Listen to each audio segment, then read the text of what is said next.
Hier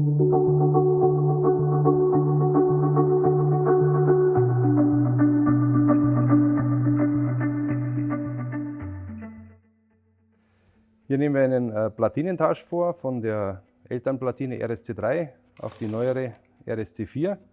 Wichtig ist, erstmal stromfrei machen, dann klemmen wir das Plus- und Minuskabel ab. Einmal, zweimal. Und dann schrauben wir die RSC3 raus.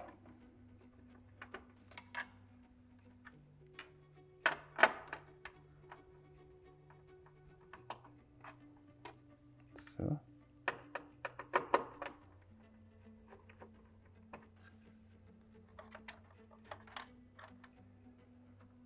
Und dann schrauben wir das so wieder rein.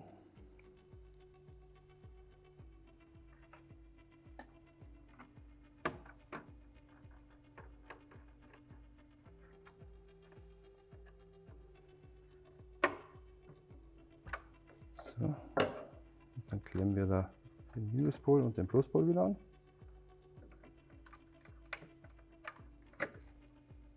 So.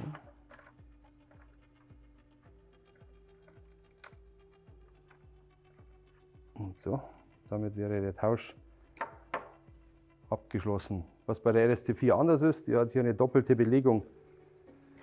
Das, was die RSC3 nicht hat, die hat nur eine einfache Belegung. Das heißt, wir können zwei Schalter anklemmen und wir können die Verriegelungen auch doppelt benutzen.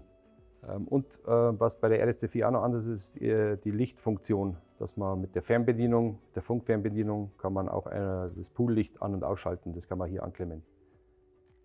Wir hoffen, wir konnten Ihnen mit unserem Tutorial weiterhelfen. Sollten Sie Fragen oder Anregungen haben, können Sie uns gerne kontaktieren unter www.rollo-solar.de.